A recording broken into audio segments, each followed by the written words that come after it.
years ago. Skang ninduta may mong bata, no? Lingaw kay ba? May problema, duwa lang, kaon, tulog, di ba? Pero karon daghan na mga kabatanunan nga misamot o kapobre. Laspag ang ilang lawas sa trabaho, vulnerable sila sa mga panakit, di ba? Pagdagmal o pagmolestya. Ang uban na traumatize pagyod sa gira. Kaluoy pod. Lastly, gipakatao tanga dunay sex. No? Atong sexual ba? Babae man ka o lalaki. Lahi po nang isgutanan kung happy ba ka sa pagkalalaki o happy ka sa imong pagkababae. Now, pay attention. Medyo tricky ni.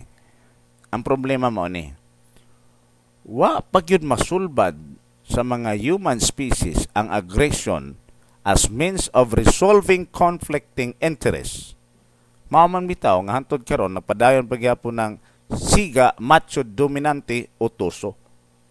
Ug tungod sa maong mga batasan, mas evident ang mga kalalakinan, liamadong lalaki, natural dihadong babae. Mas gamay ang sweldo sa babae, mas kapoy ang babae sa balay, mas gamay ang ranggo sa kababayenan sa katilingban. Daghan ang mga expression sa gitawag og gender bias. Na diha ang gender rules o kanang giingon nila nga kini gawaing babae lang ni ha. Kini gawaing panlalaki. Gender stereotypes so kanang gano'n na ginasulti ba nga kababae ni mong tao gihimo ni mo na. O di ba ka ay palibhasa pre lalaki ka, di ba? Oh, naadiha ang public domestic dichotomy. Ang lalaki pang production, ang babae pang reproduction.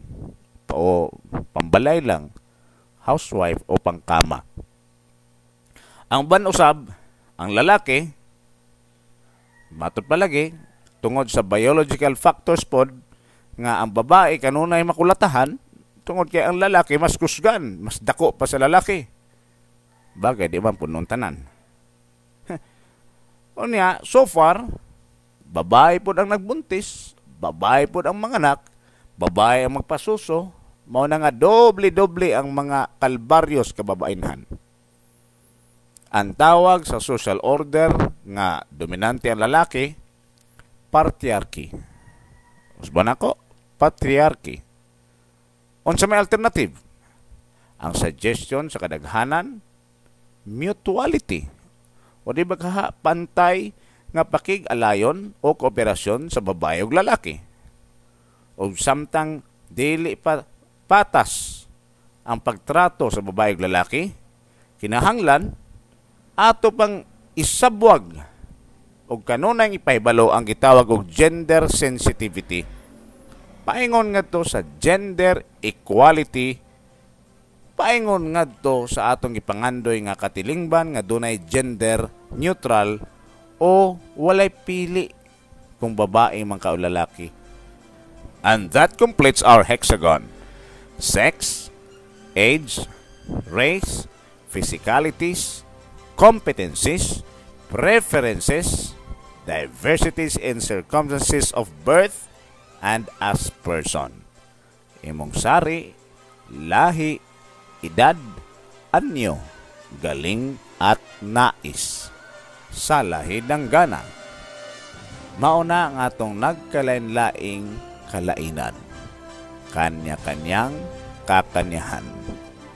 O kay tinuod man nga ang matagtao dunay nagkalain-laing kinaiyahan. Ang atong tuyo, himuong pantay ang pagtanaw sa matag kalainan. Apan kung ang nahitabo, dili patas o pantay ang pagtanaw sa kalainan, ang atong tuyo, pakigbisugan ang pagtanaw sa nagkalanlaing kinaiyahan. Sa ngalan ni Gary Granada, ako si Arvin Malasa. Thank you for your time.